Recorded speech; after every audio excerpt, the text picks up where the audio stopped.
The big meeting room on Galactic Station 7 was very quiet. Too quiet. Ambassador Li Jinwu stood at the center of the round table where representatives from 43 different alien species sat waiting. His hands were steady as he looked. At each face around the room, the Velari Empire's leader, a tall blue creature with 4 arms, tapped his claws on the metal table. "Human, we are waiting." "What is this urgent message you called us here for?" Li Jinwu took a deep breath.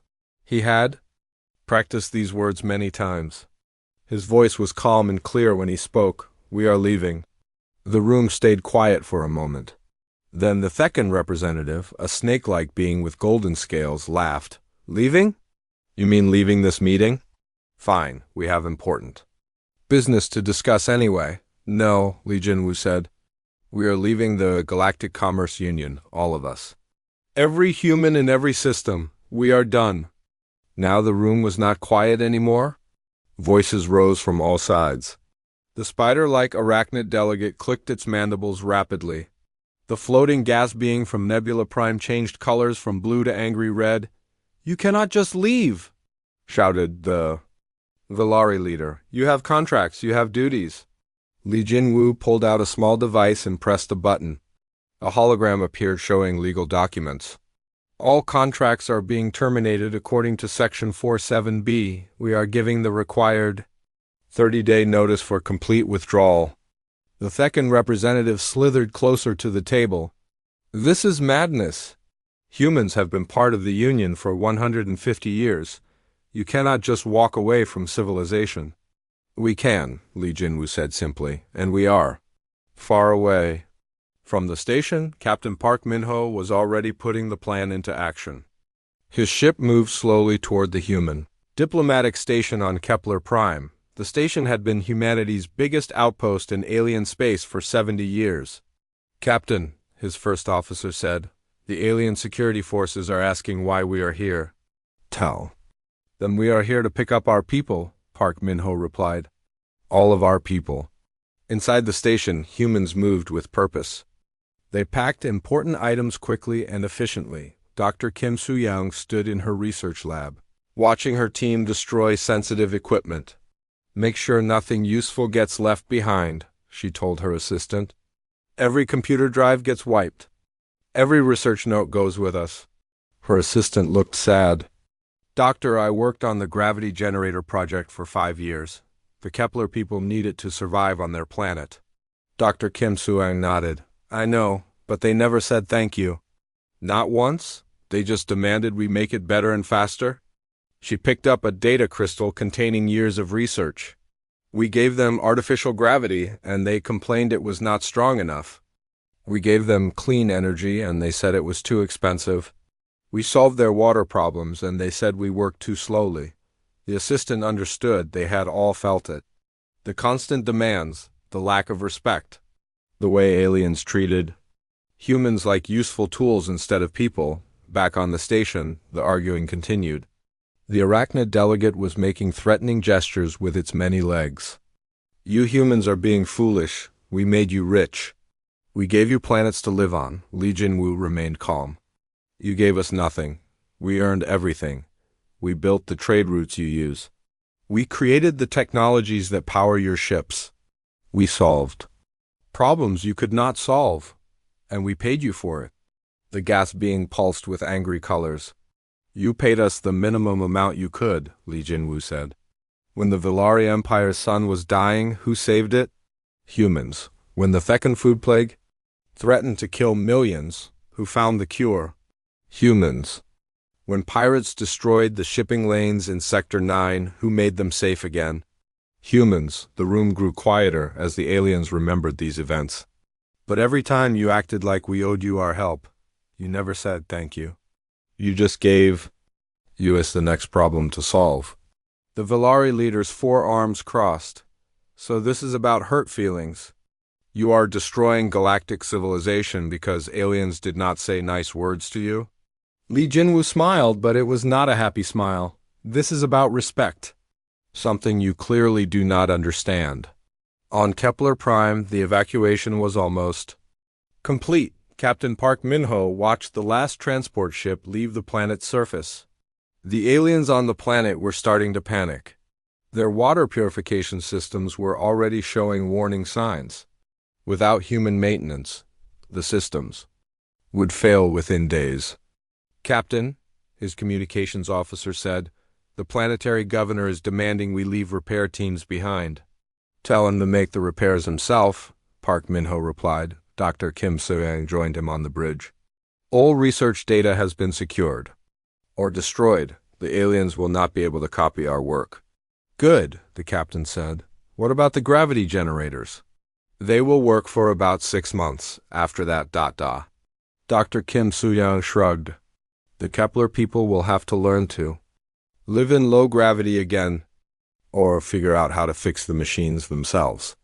This was happening all across the galaxy. On 200 human colonies, the same scene played out. Humans packed their belongings, destroyed sensitive equipment, and left. They did not argue. They did not explain. They simply went home. The speed surprised everyone. The aliens had expected months of negotiations. Instead, humans moved like they had been planning this for years. Because they had been back in the meeting room, Lee Jinwoo was finishing his statement. "For 150 years, humans have been the galaxy's problem solvers. We fixed what was broken. We built what was needed. We defended what was attacked. And for 150 years, you have treated us like servants?"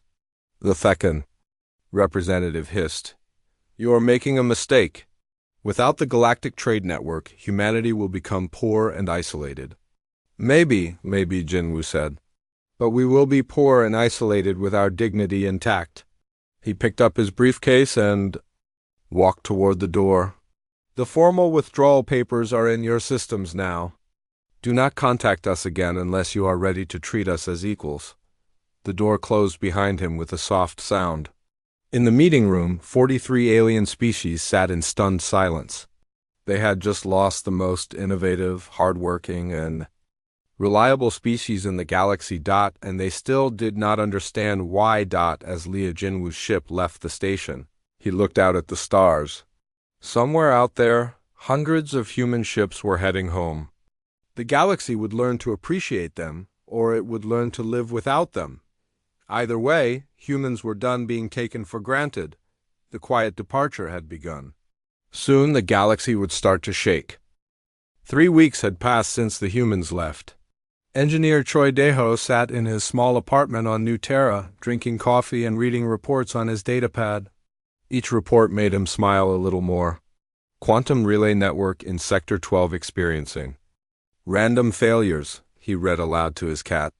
Communication delays between Valari Prime and Kepler Station increasing daily. He scratched the cat behind its ears. "What do you think, Whiskers? Should we tell them how to fix it?" The cat meowed and walked away. Even his pet knew the answer was no. On Galactic Station 7, panic was starting to set in.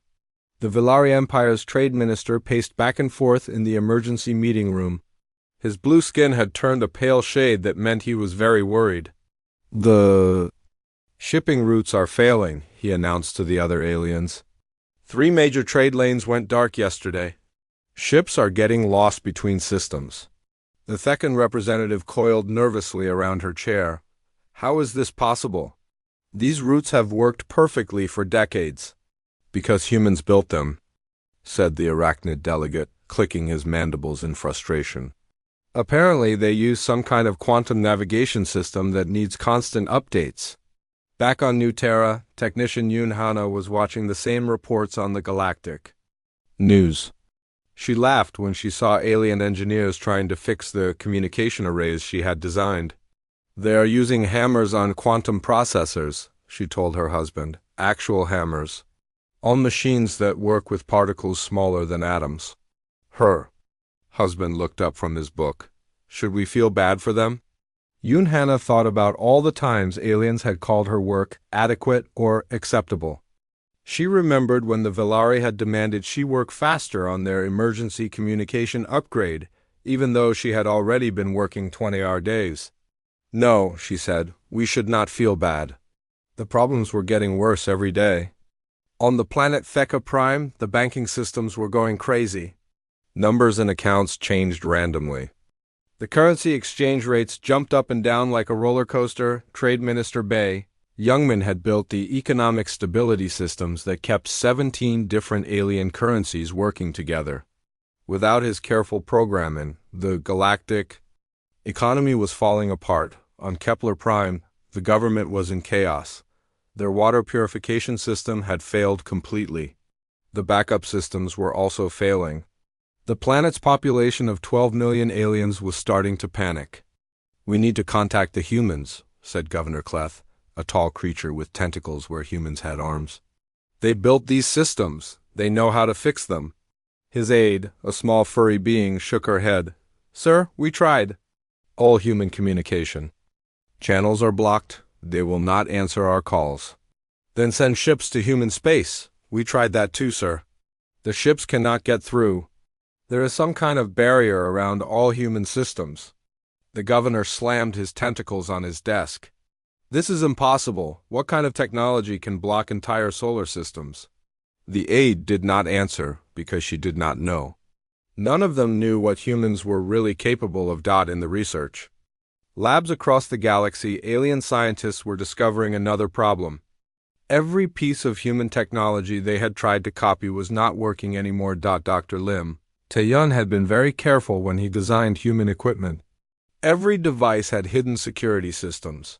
If the device detected that humans were no longer maintaining it, it would slowly stop working. The Arachnid Science Council was learning this the hard way.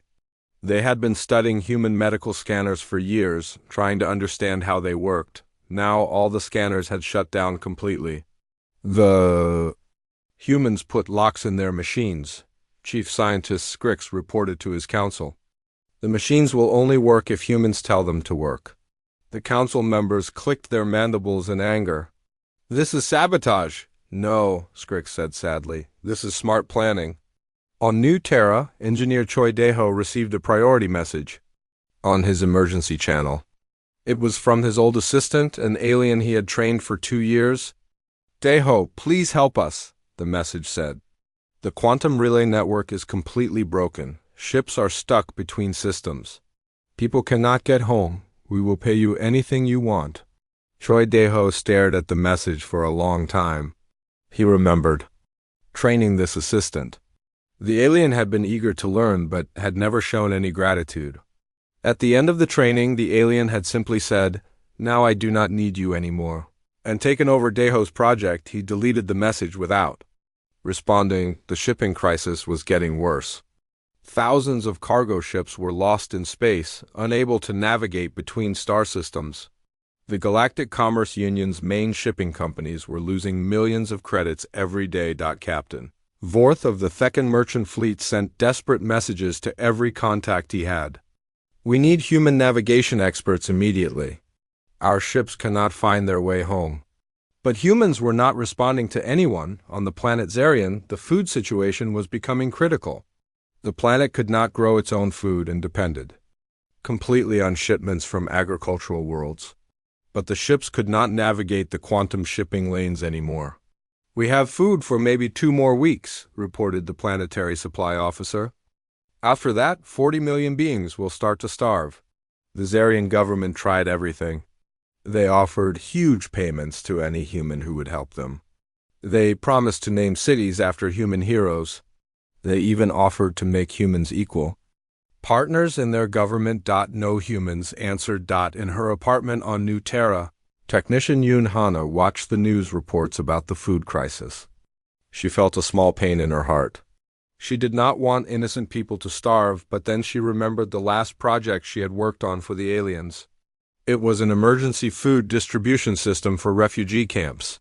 She had worked for 6 months without pay, believing it was for a good cause. Later, she discovered the aliens had been selling the food to make profits instead of giving it to refugees.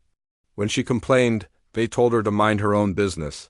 The pain in her heart went away. On Galactic Station 7, the emergency meetings were happening every day now. The station itself was starting to have problems. The artificial gravity fluctuated randomly. The air recycling systems made strange noises. We need to swallow our pride, said the Valari Trade Minister. We need to apologize to the humans and ask them to come back. The Thecan representative hissed in anger. Apologize? For what? We paid them for their work.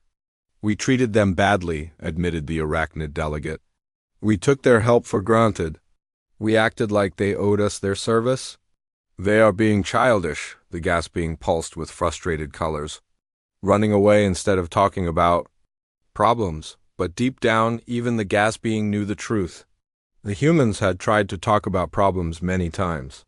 The aliens had just never listened. The galaxy was starting to shake, and the humans were watching from far away, drinking coffee, and petting their cats. And for the first time in 150 years, humans were completely at peace. 3 months after the humans left, the galaxy was falling apart.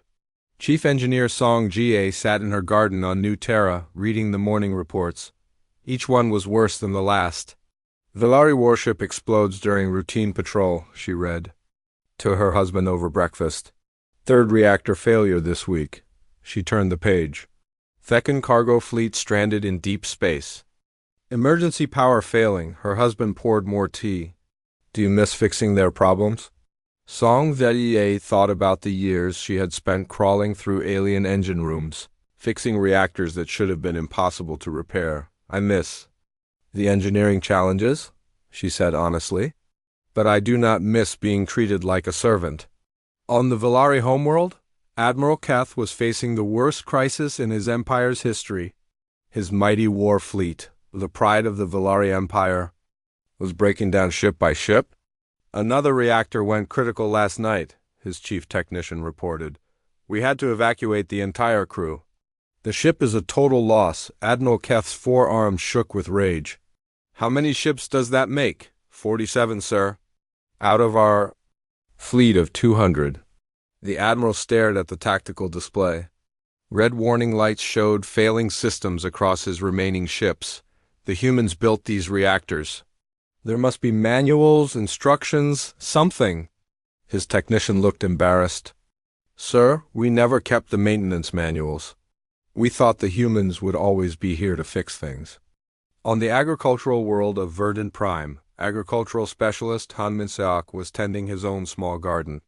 His vegetables grew perfectly in soil he had improved with techniques. Learned over decades of terraforming work, he could have been helping the failing worlds. Worlds where his terraforming projects were collapsing. But he was not. The planet Nugarden was one of those failing worlds. 2 million Thecan colonists lived there, on a planet that had been a dead rock before humans arrived. Han Min-seok had spent 3 years turning it into a paradise. Now the engineered ecosystem was dying. The trees are losing their leaves, reported the planetary biologist to the colonial governor. The grass is turning brown. The rivers are becoming acidic. The governor, a large Thecan with golden scales, slithered nervously around his office. What does this mean? It means the planet is returning to its natural state, dead. The biologist pulled up charts on his computer. The human specialist created a very complex balance. Plants that make the soil better. Bacteria that clean the water. Animals that spread seeds. Everything depends on everything else. So fix it. Sir, I have been trying for 2 months. Every time I fix one problem, 3 new problems appear. The human designed this system with thousands of tiny details. I do not understand even half of them. The governor's scales darkened with fear. How long before the planet becomes unlivable? 6 months, maybe less. This same conversation was happening on dozens of worlds. Planets that humans had transformed from wastelands into gardens were all dying. The delicate balance that Han Min-seok and other human specialists had created was falling apart without their care. On the space station orbiting Zarian, the food riots had started. 40 million beings were facing starvation as the shipping routes remained broken. The station's emergency supplies were almost gone. Station Commander Prex tried desperately to contact any human settlement. Please, he broadcast on all frequencies. We are not asking for free help. We will pay any price. Our people are dying. His message traveled through space to human monitoring stations. But no humans answered. Admiral Ko Sung-hoon watched these desperate broadcasts from his command ship at the edge of human space. His orders were clear: monitor everything, help nobody. Sir, his communications officer said, we are getting thousands of distress calls every day. Some of these situations are really bad. Admiral Ko looked at the tactical display. It showed the locations of failing alien civilizations across the galaxy. Red dots marked planets in crisis. There were more red dots every day. I know, he said, quietly, but remember what they used to call us? The communications officer nodded. The aliens had many names for humans over the years: useful pets, clever servants. The fixed species, never equals, never partners. Sir, the Valari are trying to send warships into human space again. Admiral Ko smiled. Show them what happens to uninvited guests. At the edge of the Sol system, 3 Valari warships approached the invisible barrier that protected human space. Their commander was Admiral Vex, one of the most experienced military leaders in the galaxy. There is nothing on our sensors, he reported to his fleet. No ships, no weapons, no barriers. Human space looks completely empty. But when his ships tried to cross into the Sol system, they simply stopped. Not damaged, not destroyed, just stopped. Their engines worked, but the ships could not move forward. What is happening? Admiral Vex demanded. His science officer studied the readings. Sir, it appears space itself is rejecting us. The quantum structure of space around human systems has been modified somehow. That is impossible. Yes, sir. But it is happening anyway. The Valari ships tried everything. They fired weapons at the invisible barrier. They tried to teleport past it. They even attempted to fly around the entire human territory. Nothing worked. After 6 hours, the ships gave up and returned home. On Earth, Captain Nam Dongmin watched the alien ships retreat through his monitoring equipment. Another attempt fails, he reported to his superiors. The Valari fleet has given up, his commander smiled. They still do not understand. They think this is some kind of weapon they can defeat. Captain Nam looked at the defensive system readings. The barrier around human space was not really a weapon at all. It was something much more sophisticated. Humans had learned to manipulate the basic structure of space itself. How many species have tried to force their way in now? 17 different attempts in the past month, none successful? This was what really shocked the galaxy. Not just that humans had left, but that they had somehow made it impossible for anyone to follow them. Human space had become unreachable.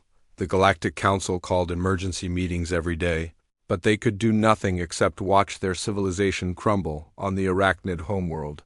Food shipments had stopped completely. The spider-like beings were used to importing most of their food from agricultural planets.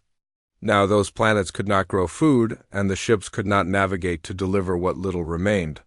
We must surrender our pride, announced the arachnid. High Council, we must admit that we need the humans. But admission was not enough anymore. The damage was spreading too fast. On Theka Prime, the banking system had collapsed completely. Without Trade Minister Bae Youngmin's economic programs, the currency had become worthless. People were trading goods instead of using money on Kepler Prime. Half the population had already evacuated to other worlds. The gravity generators were failing, and without artificial gravity, the planet was unlivable for most species. Every day brought new disasters. Every day made it clear that the galaxy had depended on humans far more than anyone had realized. In his garden on New Terra, Han Min-seok finished reading the morning reports. 37 worlds were now completely uninhabitable. Hundreds of millions of aliens had become refugees. He felt sad for the innocent people who were suffering. But he also felt something else. For the first time in his life, he felt like humans were being respected. Not because aliens loved them, but because aliens finally understood what they had lost. The galaxy was shaking, and humans were the reason. Why? And that, Han Min-seok thought as he watered his tomatoes, was a good start. 5 months had passed since the humans left. The Thekan Syndicate was preparing for the biggest military operation in their history. General Slicks coiled around the holographic display showing human colonies. We will capture the mining station. On asteroid belt 7, he announced to his war council. It is far from Earth. The humans cannot defend everything. His officers nodded eagerly. They were desperate. Their homeworld was dying without human technology, and they needed answers. The Thecan fleet of 50 warships approached the asteroid belt. The mining station looked abandoned. No ships defended it, no weapons fired at them. "This is too easy," muttered Captain Vorth. As his ship docked with the station, he was right to be worried. The Thecan soldiers stormed through the station corridors, expecting to find treasure troves of human technology. Instead, they found empty rooms. Not destroyed rooms, not damaged rooms, just completely empty rooms. "Sir," reported Sergeant Clocks, "there is nothing here. No computers, no machinery, no equipment. They even took the light bulbs." General Slick slithered through the station personally. Every room was the same. The walls were clean. The floors were polished, but everything useful was gone. They had time to plan this, he realized. They removed everything valuable before they left. On New Terra, scientist Yu Haijin was watching the news reports about the Thecan invasion. She smiled as she sipped her morning coffee. "The degenerative protocols are working perfectly," she told her research team. "Every piece of our technology in alien hands is failing right on schedule." Her assistant looked at the timeline on their computer. The gravity generators should fail completely next week. And the medical scanners stopped working yesterday. The communication arrays will be dead within days. Yu Haijin had spent years preparing for this moment. Every human device sold to aliens had hidden programming. If the device did not receive a special signal from human space every 90 days, it would slowly break down. "How long until total system failure across all alien technology?" she asked. 6 months from the day we left, right on schedule. The Thecan soldiers were discovering this the hard way. They had found some human equipment that the aliens had bought years ago, but when they tried to use it, nothing worked. "The medical bay equipment is dead," reported the ship's doctor. "The navigation computer shows only error messages. Even the food processors will not turn on." General Slicks was getting angry. The humans sabotaged their own equipment. "No, sir," said his science officer quietly. "I think they planned this from the beginning.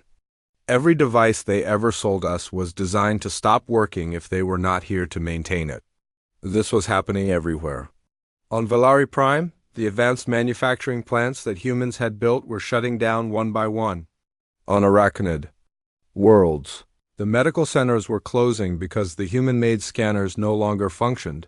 The aliens finally understood the truth. Humans had not been hiding their weakness. They had been hiding their strength.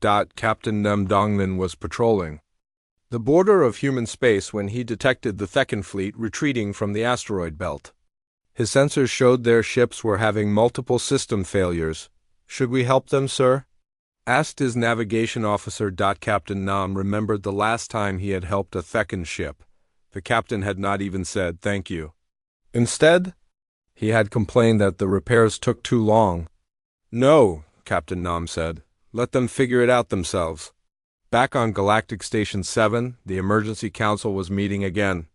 But this time, the meeting was different. The lights kept flickering, the artificial gravity fluctuated. The air smelled stale because the recycling systems were failing, the station itself was dying.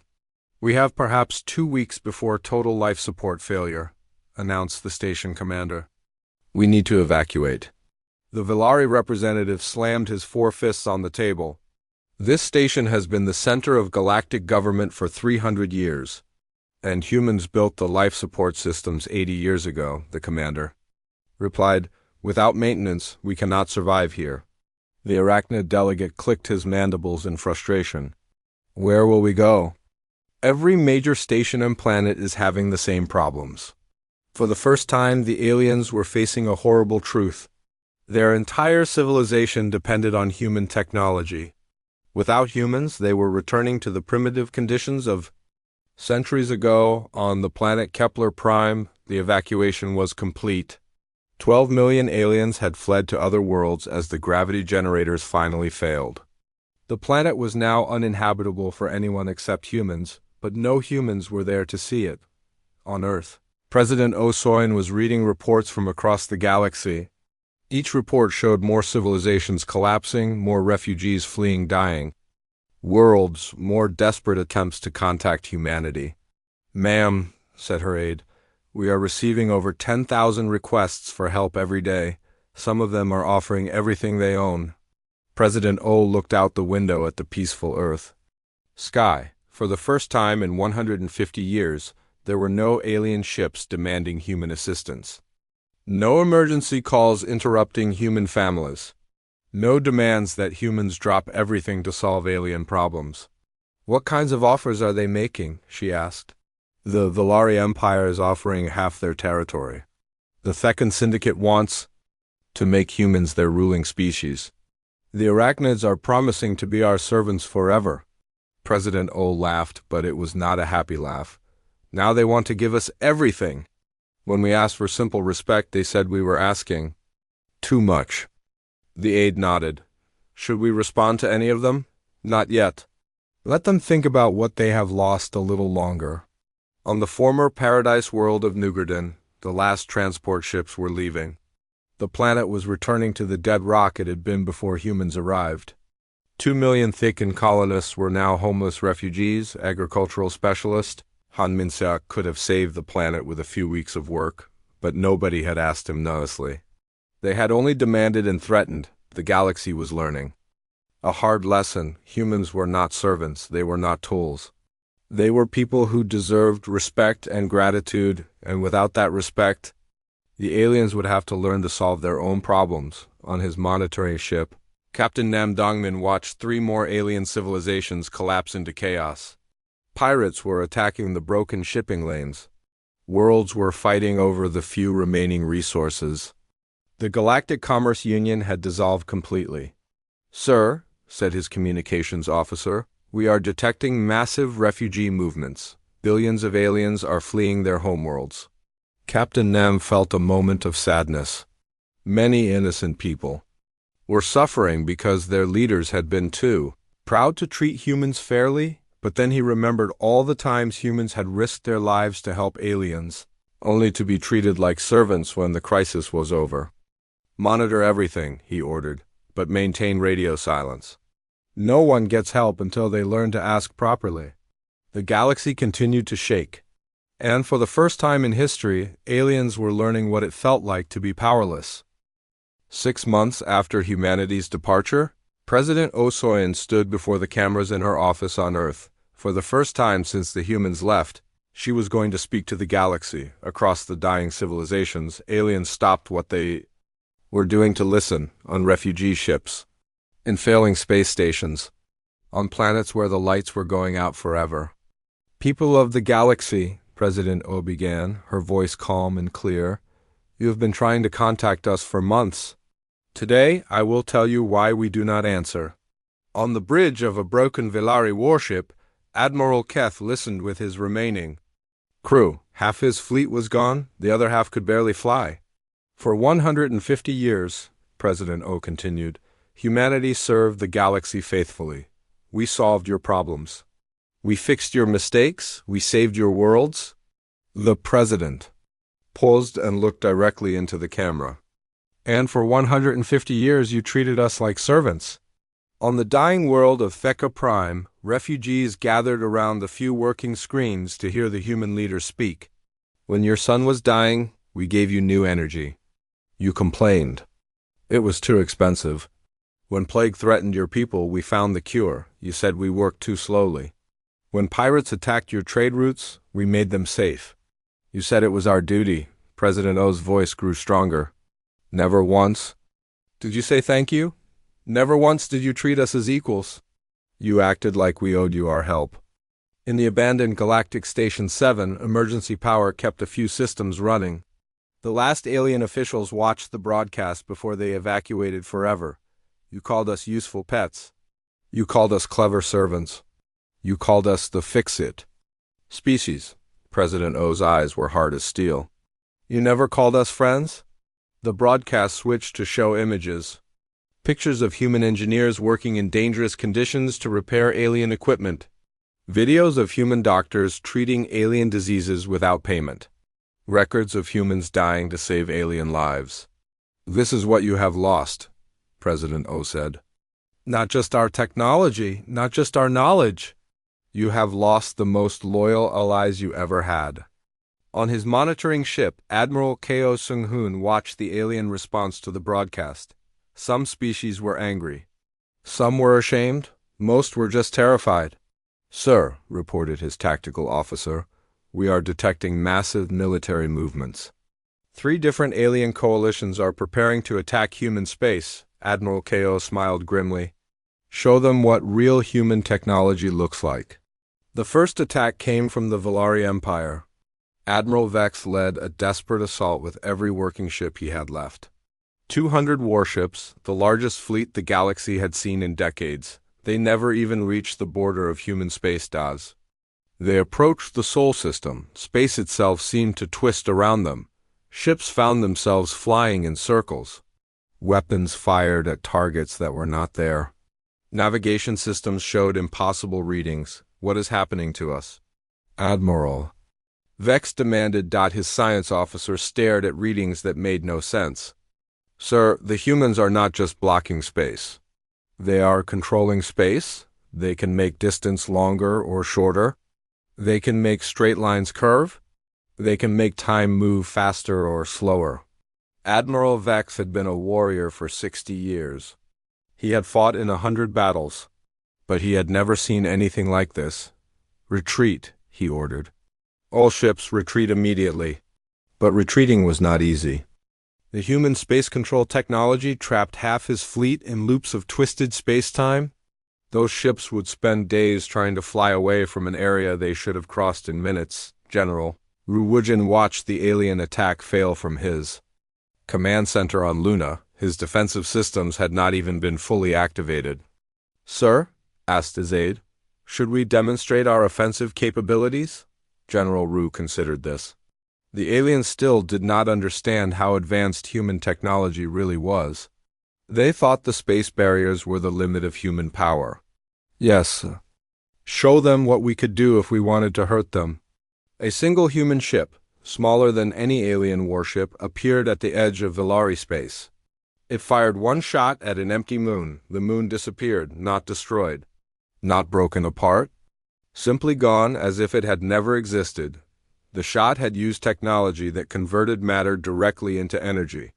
The moon's mass had become a flash of light that briefly outshone the system's star. Across the galaxy, alien governments received a simple message. This was a demonstration. Do not test us again. On Earth, President Oh Soin was finishing her broadcast to the galaxy. We do not want to hurt you, she said. We never wanted to hurt you. We wanted to help you. But we wanted you to appreciate our help. The camera zoomed in on her face. You have 6 months to think about what kind of relationship you want with humanity. We will accept nothing less than respect. We will accept nothing less than equality. The broadcast ended with an image of Earth, peaceful and beautiful, surrounded by technology that could reshape reality itself. On the refugee ship carrying survivors from Nugarden, an old Thekan named Ves spoke to his family. I remember the human who saved our world, he said quietly. His name was Han Min-siak. He worked for 3 years to make our planet livable. He was always polite, always helpful, always respectful. His daughter coiled closer to him. What did you do when he finished? Ves felt ashamed. We gave him a certificate of completion and told him to leave. We never thanked him. We never invited him to stay for the celebration. We treated him like a worker, not a friend. Around the ship, other refugees nodded. They were all remembering humans they had known. Humans who had helped them. Humans they had never properly thanked. For the first time, aliens were beginning to understand what they had really lost on Arachnid Prime. The High Council was meeting an emergency session. Their homeworld was dying. Their fleet was broken. Their colonies were empty. We must surrender, announced the High Counselor. Not just surrender, we must apologize. We must admit we were wrong. Some council members clicked their mandibles in protest. Surrender to servants? To pets? They were never servants, the High Counselor said sadly. They were teachers. They were friends. And we were too proud to see it, the council voted. For the first time in their species' history, the arachnids would formally apologize to another race. Other species began making the same choice. The galaxy was learning that pride was expensive. More expensive than their civilizations could afford on his garden world of New Terra. Han Minseok was tending his vegetables when he received a personal message. It was from the planet Verdant 7, a world he had helped terraform 20 years ago. Dear Mr. Han, the message began. My name is Governor Telrix. You probably do not remember me, but you saved my world decades ago. I was too young and too foolish to thank you then. I am writing to thank you now, even though it is too late. Han Minseok read the entire message. It was full of stories about how his work had created a beautiful world where billions of aliens now lived happily. At the end, the governor wrote, I know you will probably never forgive us, but I want you to know that there are aliens who remember what you did. There are aliens who are grateful. There are aliens who wish they had been better friends to humanity. For the first time in months, Han Minseok smiled. Maybe there was hope for the galaxy after all. 1 year after the humans left, Ambassador Shin Gaeong sat in a small meeting room on New Geneva Station. Across from her sat 3 alien representatives. They looked nervous and hopeful. The arachnid delegate, Counselor Zrick, spoke first. Ambassador Shin, thank you for agreeing to meet with us. Shin Gaeong nodded politely. You asked for this meeting. I am listening. The 3 aliens exchanged glances. They had practiced this conversation many times, but it was still difficult. We come to apologize, said the Valari representative. Admiral Keth, his forearms were folded in a gesture of respect that humans had taught his people decades ago. We treated humanity badly. We took your help for granted. We acted like you owed us your service. The second delegate, Governor Slicks, coiled nervously. We understand now that we were wrong. We want to make things right. Ambassador Shin had been waiting for this moment for months. Across the galaxy, alien civilizations were slowly reaching the same conclusion. Those that survived were the ones willing to admit their mistakes. What exactly are you proposing? She asked. Counselor Zrick pulled out a datapad. We have drafted a new treaty, a partnership agreement between our species and humanity. Shin Gaeong read the document carefully. It was very different from the old agreements. This treaty recognized humans as equal partners, not service providers. It included provisions for mutual respect, fair compensation, and shared decision-making.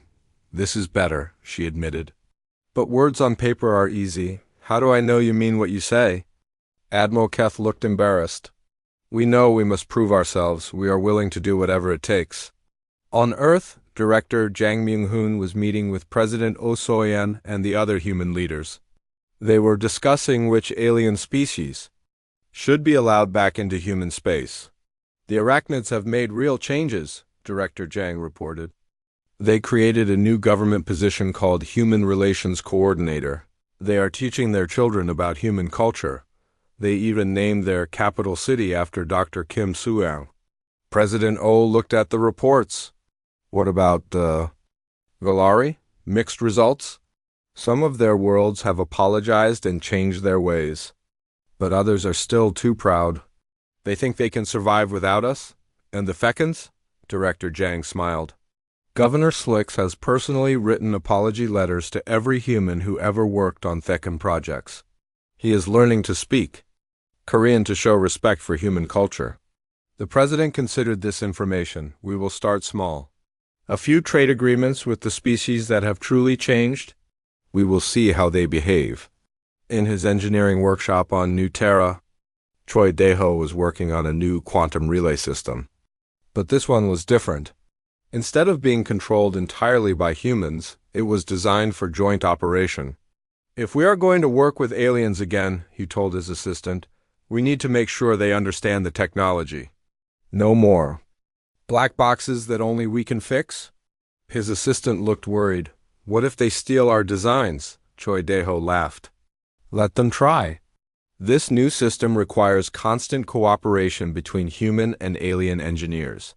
If they want it to work, they have to work with us as partners. This was the new human strategy. Technology that required cooperation instead of dependence. Captain Quan Sehan was leading the first human relief mission in over a year. His destination was Verdant 7, one of the worlds that had sent sincere apologies to humanity. The planet was struggling but not dying.